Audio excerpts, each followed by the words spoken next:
오늘 우리들에게 주시는 하나님의 말씀, 고린도전서 15장 35절부터 44절까지 말씀입니다. 고린도전서 15장은 부활장이라고 알려져 있습니다. 처음부터 끝까지 부활에 대한 말씀인데, 오늘은 예배 시간에 35절부터 44절까지만 봉독합니다. 여러분들이 집에 가셔서 또 한 주간 전체를 묵상하면 좋을 것 같아요. 우리 한 절씩 제가 먼저 읽고 여러분들이 읽고 교독하도록 하겠습니다. 누가 묻기를 죽은 자들이 어떻게 다시 살아나며 어떠한 몸으로 오느냐 하리니,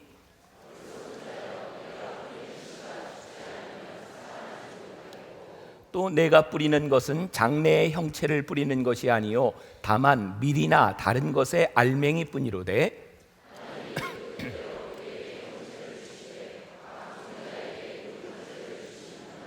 육체는 다 같은 육체가 아니니 하나는 사람의 육체요, 하나는 짐승의 육체요, 하나는 새의 육체요, 하나는 물고기의 육체라.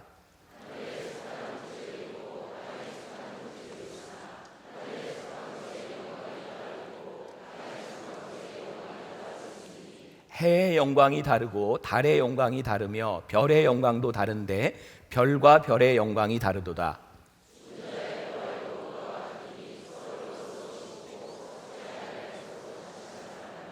욕된 것으로 심고 영광스러운 것으로 다시 살아나며, 약한 것으로 심고 강한 것으로 다시 살아나며.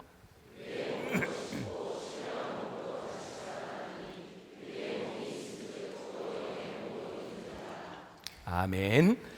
오늘 말씀의 제목은 부활은 이런 것입니다. 제가 부활에 대한 말씀을 여러분들과 함께 나누려고 하고요. 오늘 여러 가지 행사 때문에 시간이 조금 늦어졌습니다. 다른 때보다 한 5분에서 7분 정도 늦어질 것 같은데, 일찍 갈 사람은 지금 가세요. 조금 여유 있게 말씀을 좀 들읍시다. 한 5분에서 7분 정도 늦어질 것 같습니다. 지난해 부활절은 우리들에게 참 힘든 부활절이었습니다. 여러분들 기억하시죠? 세월호 사고가 나고 3일 만에 부활절 예배를 드리면서 우리가 이렇게 축하하며 이렇게 찬양을 불러도 되나 할 정도로 우리 마음을 무겁게 했던 그런 기억이 있습니다. 그러나 아무리 죽음과 사망 권세가 우리들에게 온다 할지라도 부활의 소망은 변하는 것이 아닙니다. 오늘 여러분들과 함께 그 세월호에 있었던 한 가지 일을 먼저 좀 나누고 말씀으로 들어가려고 합니다. 잠깐 보실까요? 어른들을 부끄럽게 만드는 또 다른 10대 영웅의 이야기입니다. 단원고 2학년 고 양온유 양입니다. 갑판까지 나왔다가 친구를 구하러 다시 선실로 들어갔고, 그게 마지막이었습니다. 이승재 기자입니다. 겁내지 마라. 아무것도 시작하지 않았다. 울지 마라. 너는 아직 어리다. 단원고 2학년 고 양온유 학생이 수학여행을 떠나기 전 자신의 페이스북에 올렸던 글입니다. 온유 양은 자신이 쓴 글처럼 겁내지 않았습니다. 온유 양은 세월호 침몰 당시 갑판까지 나왔다가 다시 배 안으로 들어간 것으로 전해졌습니다. 친구들을 더 구하기 위해서였습니다. 다시 갑판 밑에 다시 내려가서 아이들 있는 데 가서 아이들을 같이 구출하려고 이렇게 했다가 결국은 자신도 빠져나오지 못하고 탈출. 이반 반장이었던 양양은 진짜 반장이었습니다. 1학년 학년 대표를 지낸 양양은 2학년 대표 선거를 준비했었지만 친구가 출마한다는 말에 양보할 정도로 친구를 먼저 생각했습니다. 부모의 부담을 덜어주려 편의점 아르바이트를 해가며 알차게 살았던 딸이기도 했습니다. 그동안 고마웠고 고생 많았다고. 아무래도 고생을 좀 많이 했으니까 이제 되게 행복하게 거기 함께 간 친구들이랑 잘 지내라고. 양양의 어머니는 끝까지 남을 위했던 금쪽 같은 딸을 이제 친구들 곁으로 보내주기로 했습니다. TV조선 이승재입니다. 저는 오늘 이 시간 여러분들과 함께 세월호 사고의 이유, 원인 이런 것을 논할 자리는 아니라고 생각합니다. 그러나 우리들 모두에게 한 번은 다가올 죽음 앞에서 우리는 무엇인가, 부활은 무엇인가를 생각할 수 있는 시간인 것 같아요. 오늘 이 온유양에 대한 이야기가 18살 소녀 부활이 되다라고 하는 제목으로 방송이 된 적이 있습니다. 여러분들이 들은 것처럼 친구들의 비명소리를 듣고 다시 내려가 친구를 구하다가 죽었던 온유. 온유 양의 태명이 부활이었답니다. 4월 16일 세월호 사고가 있었고 3일 뒤 온유가 31번째 희생자로 발견되었는데 그날이 4월 19일 부활절이었습니다. 온유 태명이 부활이었고 돌아보건대 이 모든 것이 하나님의 계획하심이라고 생각한다는 엄마의 이야기를, 아빠의 이야기를 들었습니다. 사고 소식을 듣고 진도에 내려가면서 저희 아이 이름이 생존자 명단에 없을 거라는 걸 직감했어요. 친구들을 두고 혼자 나올 아이가 아니었어요. 온유는 항상 그랬으니까요. 이 아이의 장례식과 이 아이의 죽음은 많은 사람들에게 감동을 주었고, 장례식장에 하루에 1,500여 명의 사람들이 왔고, 그 당시 경기도지사였던 김문수 지사가 온유 양의 장례를 보고 엄마 아버지의 모습을 보고 그 어머니 아버지가 다니는 교회 목사님을 찾아가 면담하고 기도를 받았다고 합니다. 어떻게 이 죽음 앞에서 이렇게 평안할 수 있을까? 이 평안이 쉬운 평안이겠습니까? 이 어머니가 울지 않는 눈물이 없었다고 가슴에 흐르는 눈물이 없었겠습니까? 한 가지 분명한 것은 온유가 천국으로 떠나는 길에 그는 죽음을 통해서도 생명의 부활을 선포하고 부활을 전했다는 사실입니다. 부활은 우리들의 눈에 보이지 않습니다. 죽음도 부활도 우리들에게는 참 신비로운 일입니다. 요한복음 11장에 보면 예수님께서 죽은 나사로를 살리시는 장면이 나옵니다. 어떤 분이 성경을 읽다가 그런 의문이 생겼답니다. 죽어서 나흘이나 지나 냄새가 나는 나사로를 무덤 앞에서 예수님이 나사로야 나오너라 명령하셨는데 왜 굳이 그렇게 나사로야 라고 하셨을까? 그냥 나오너라 하면 될 텐데. 그리고 자기가 답을 달았어요. 생각을 해보니까 나사로야 이렇게 부르지 않았다면 나오라 그러면 거기 무덤에 있는 사람들이 다 나왔을지도 모른대요. 그래서 나사로라는 이름을 불렀을 거라는 거예요. 어떻게 나사로가 살아났는지 참 신비로운 일이지만 살아난 나사로는 또 죽었습니다. 죽음에서 살아나도 죽습니다. 우리의 질병이 치유되어도 결국은 죽습니다. 육체가 살아나는, 우리의 병이 나아지는 그런 신비보다 더 놀라운 신비는 영적인 신비입니다. 우리의 육신이 영원히 죽지 않으리라고 하는 놀라운 신비입니다. 우리를 힘들게 하는 것은 우리의 이성적인 영역에서, 우리의 생각과 상식에서, 과학에서 이것이 설명될 수 없다는 겁니다. 신앙은 믿음에서 시작되는 것이고, 믿음은 비이성적인 것이 아니라 좀 더 밝은 지혜를 우리들에게 가져다 주는 것 같아요. 저도 목회를 하면서 논리적으로, 상식적으로 많이 이렇게 따지고 드는 사람들을 만나게 됩니다. 저도 신학교를 다니면서 신학 공부를 하면서 제가 지식으로 모든 것들을 설명해 보려고 참 노력을 많이 했던 것 같아요. 아마 어거스틴이라고 하는 사람만큼 중세 교부였던 어거스틴은 정말 많은 공부를 통해서 하나님을 알려고 노력했던 사람입니다. 근데 어느 날 그가 회심의 경험을 합니다. 그리고 어거스틴은 고백록에서 이렇게 말을 합니다. 나는 알므로 하나님을 믿으려 하였으나 내가 믿음으로 하나님을 알게 되었다.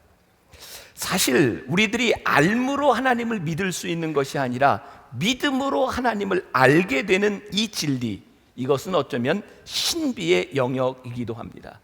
오늘 여기에 있는 어떤 사람들, 많은 사람들이 가지고 있는 문제, 눈에 보이지 않는다, 내가 믿을 수 없다, 이 질문과 이 질문에 대한 답이 오늘의 본문입니다. 35절에 보니까 누가 묻기를 죽은 자들이 어떻게 다시 살아나며 어떠한 몸으로 오느냐 하리니, 이 질문에 대한 답, 어리석은 자여, 내가 뿌리는 씨가 죽지 않으면 살아나지 못하겠고 또 내가 뿌리는 것은 장래의 형체를 뿌리는 것이 아니요 다만 밀이나 다른 것의 알맹이뿐이로되 하나님이 그 뜻대로 그에게 형체를 주시되 각 종자에게 그 형체를 주시느니라. 어리석은 자여, 부활을 이상하게 생각하지 말아라. 아주 절묘한 비유라는 생각이 듭니다. 우리들이 땅에 씨를 뿌리는 것, 우리들은 그 형체를 보고 뿌리는 것이 아닙니다. 그것을 뿌리되 그것을 나게 하는 것, 그것은 신비입니다. 여러분들, 씨를 뿌리고 그것이 자라나는 이 신비를 우리들이 어떻게 설명할 수 있겠습니까? 하나님의 영역, 우리들이 신비의 세계, 요즘 의학이 발달하고 과학이 발달합니다.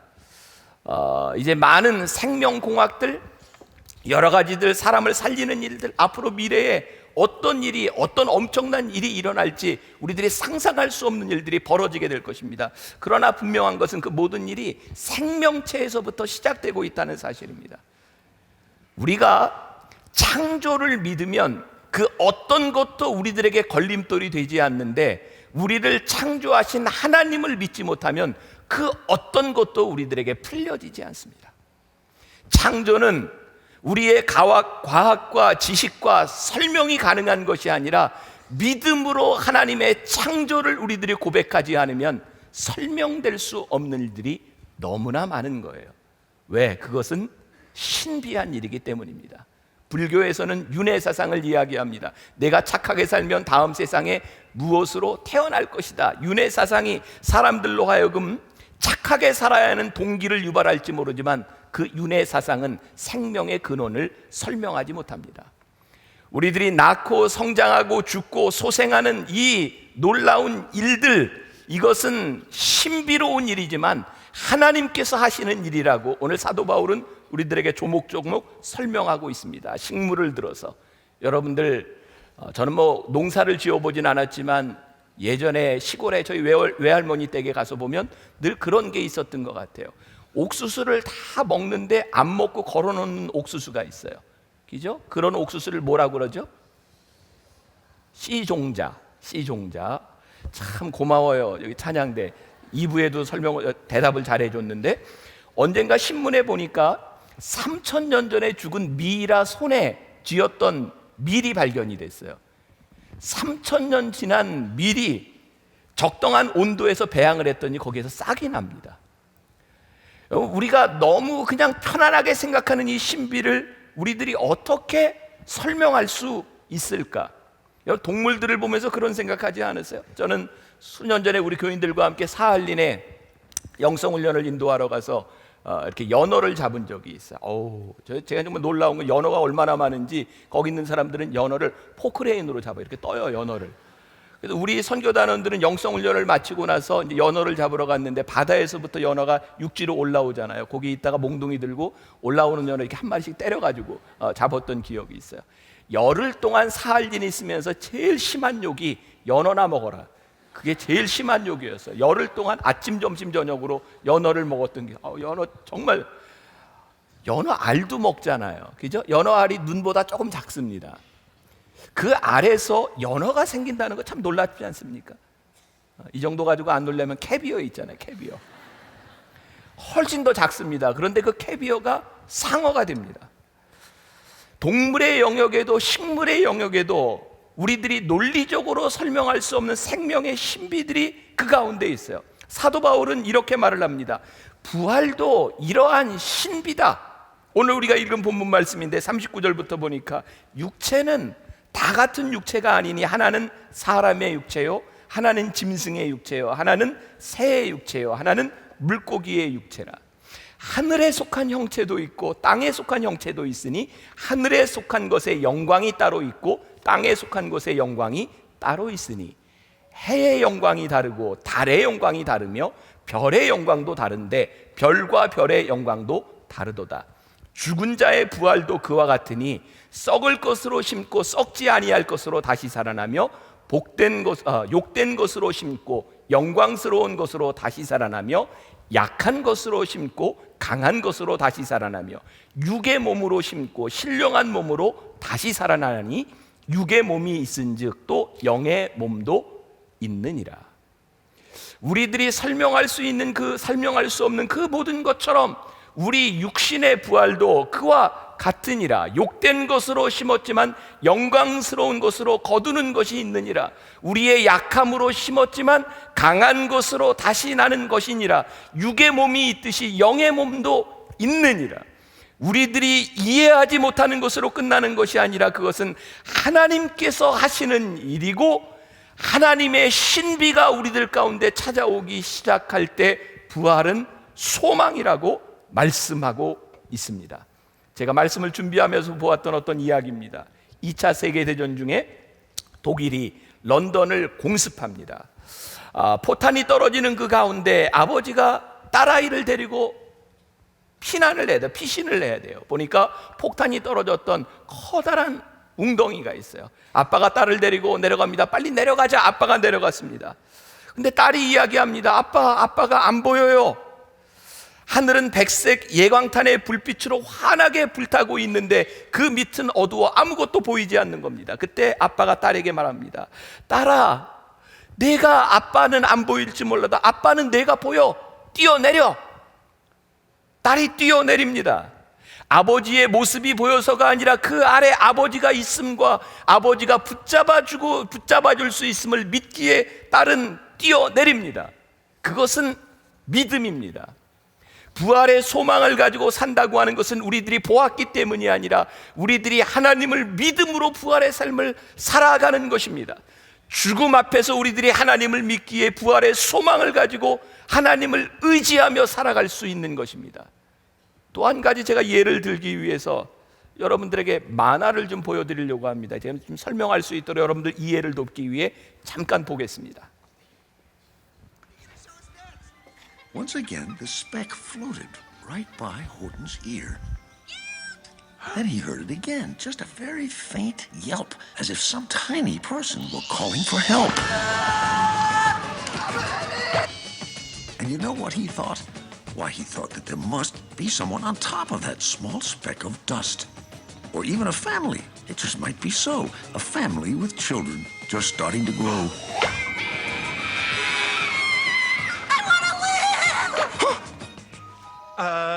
I gotta go. Katie, you're in charge. There you are. I gotcha.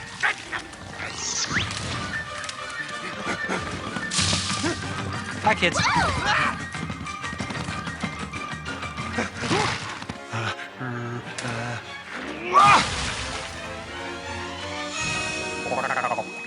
There is nothing on that speck. But I heard. Did you? Really? Oh, my.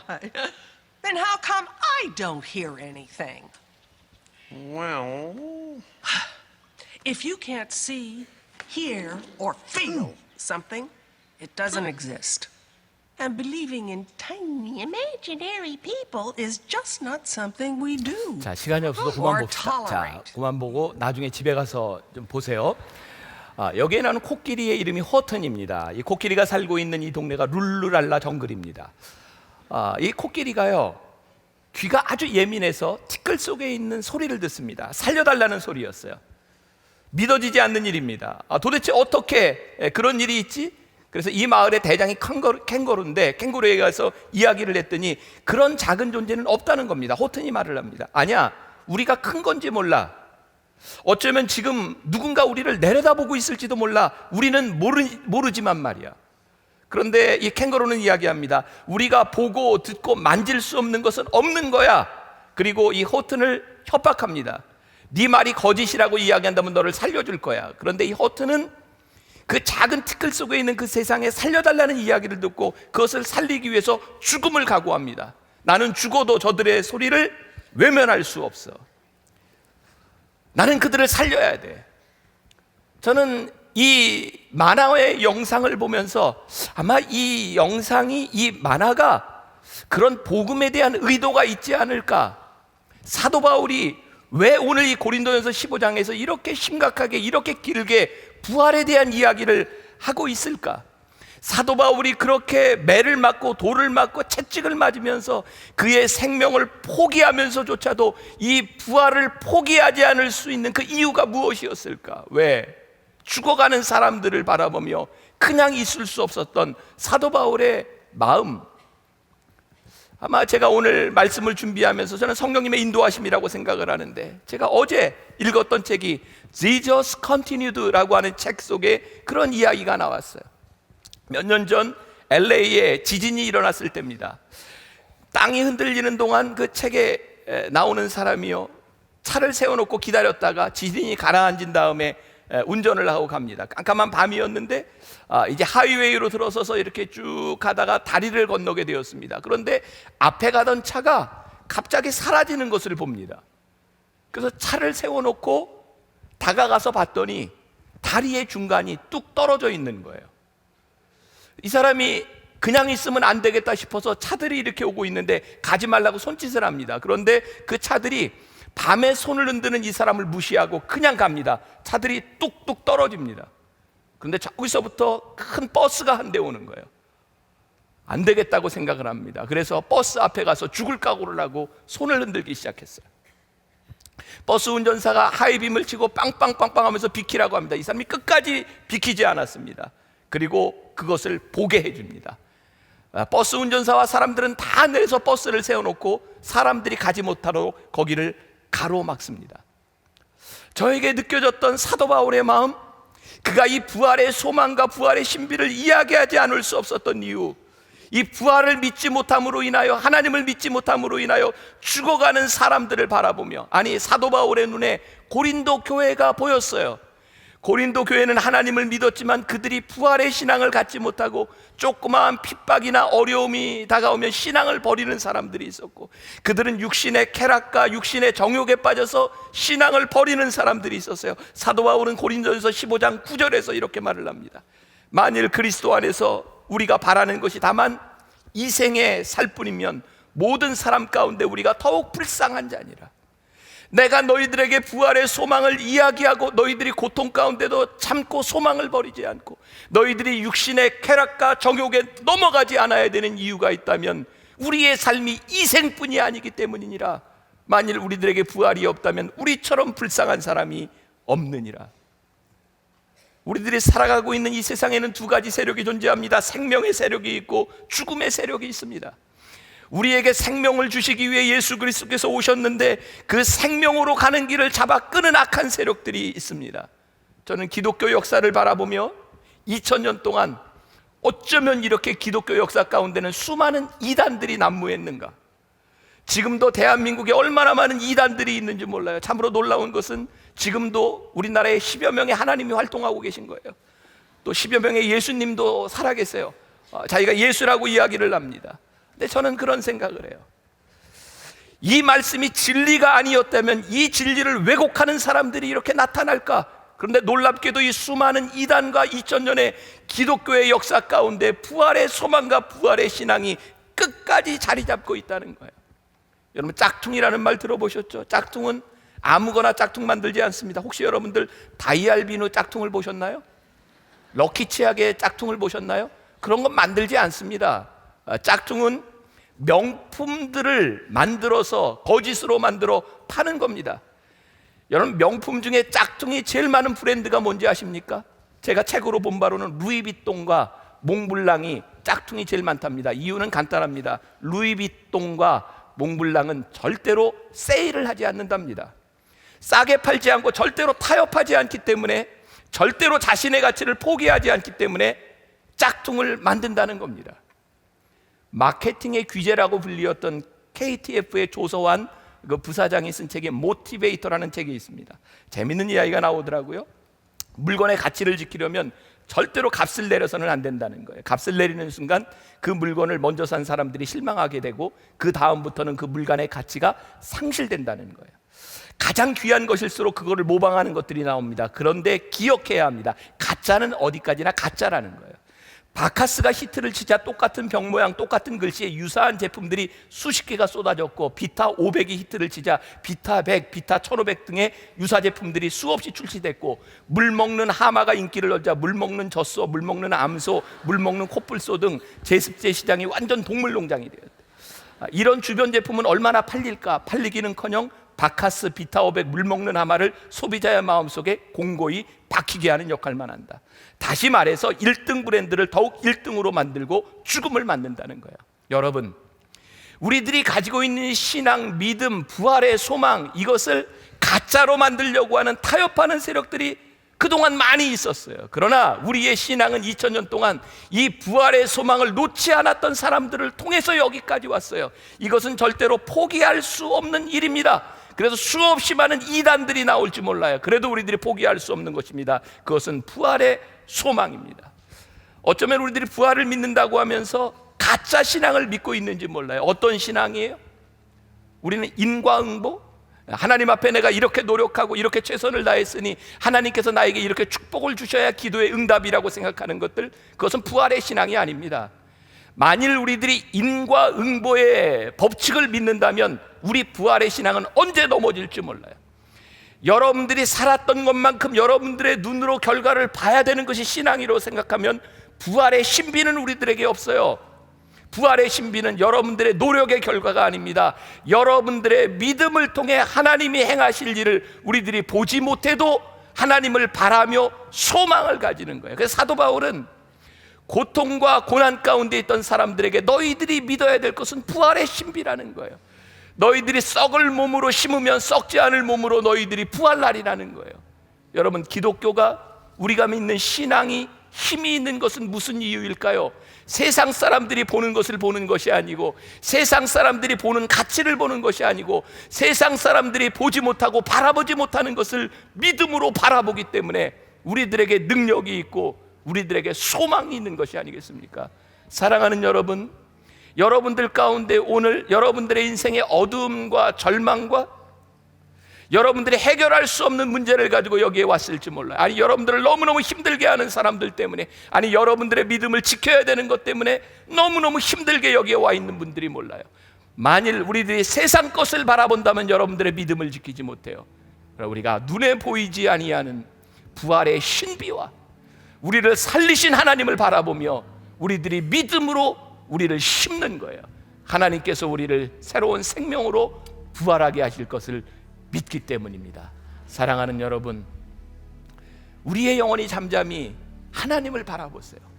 세상을 바라보면 절대로 우리들은 이기지 못합니다. 그러나 하나님을 바라보며 우리들이 이길 수 있어요. 나의 영혼이 잠잠히 하나님만 바라며 나의 구원이 그에게서 나는도다. 하나님을 바라보며 부활의 신비를 바라보며 하나님의 능력을 의지하며 여러분들이 믿음 위에 설 수 있기를 간절히 소원합니다. 우리 함께 찬양하겠습니다.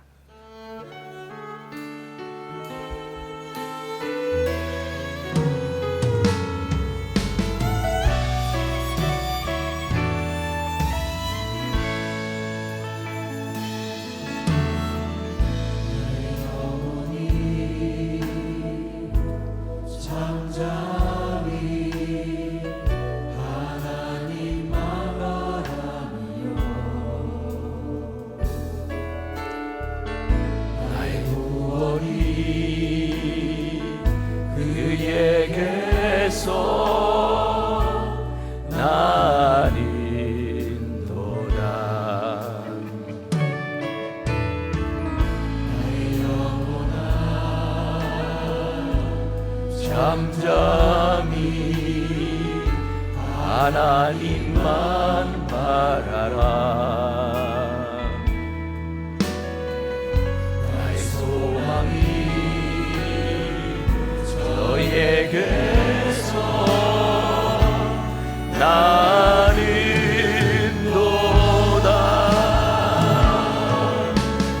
주만이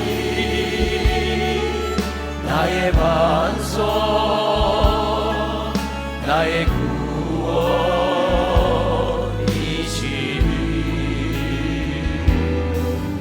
오직 주만이 나의 산성, 내가 요동치 아니하리.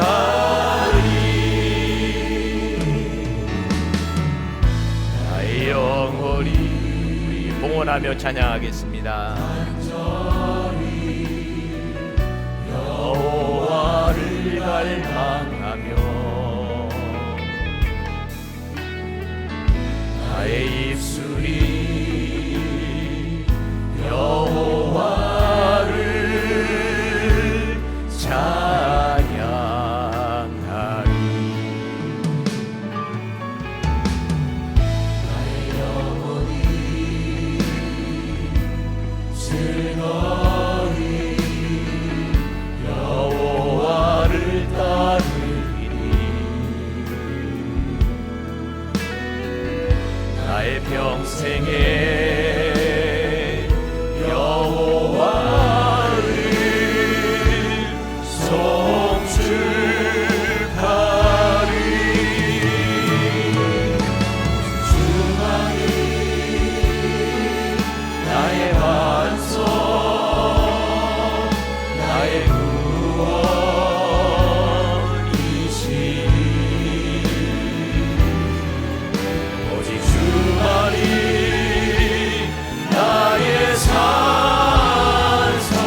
나의 구원, 나의 영광.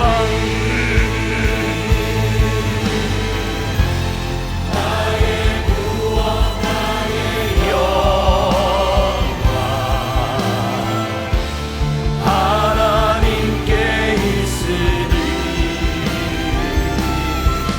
내 인내 안석과 피난처 되시네.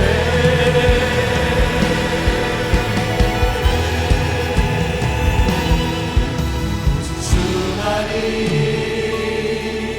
나의 반석, 나의 구원이시니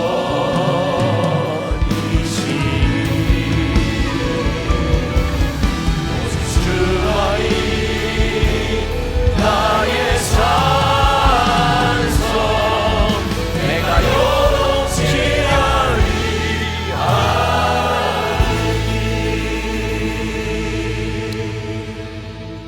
오직 부활의 주님이 나의 산성이요 나의 요새가 되심을 믿습니다. 하나님, 우리에게 부활이 없다면 우리의 헌신과 우리의 믿음과 우리의 노력이 얼마나 어리석은 것이겠습니까? 오늘도 세상의 절망과 세상의 어둠 가운데, 세상의 조롱 가운데 우리가 나왔을지 모르지만 부활의 주님을 바라보며 생명의 신비를 믿으며 하나님을 믿기에 흔들리지 아니하며 요동치 아니하며 우리들이 여기에 믿음으로 서 있습니다. 부활의 소망과 부활의 신앙은 그 어떤 것도 바꿀 수 없는 것입니다. 이것은 우리들의 생명을 다해 지켜야 하는 것입니다. 하나님, 이 세상으로 나아가는 우리 사랑하는 만나의 권속들 믿음으로 살아가게 하시고 믿음으로 승리하게 하여 주옵시고 부활의 소망을 바라보며 담대하게 나아가게 하여 주옵소서. 오늘도 하나님 앞에 드려진 귀한 예물들, 손길들, 믿음이 아니면 드릴 수 없는 그 손길들을 기억하여 주옵시고 이 땅 위에 살아가는 동안 궁핍하지 않도록, 하나님의 일을 하기에 부족하지 않도록 주여 하늘문을 여시고 축복하여 주옵소서. 지금은 우리 주 예수 그리스도의 은혜와 하나님 아버지의 무한하신 사랑과 성령의 인도하심이 부활의 믿음을 가지고 부활의 소망을 가슴에 안고 이 세상으로 나가는 당신의 사랑하는 모든 백성들 위해 지금부터 영원까지 함께 하시기를 간절히 축원하옵나이다. 아멘.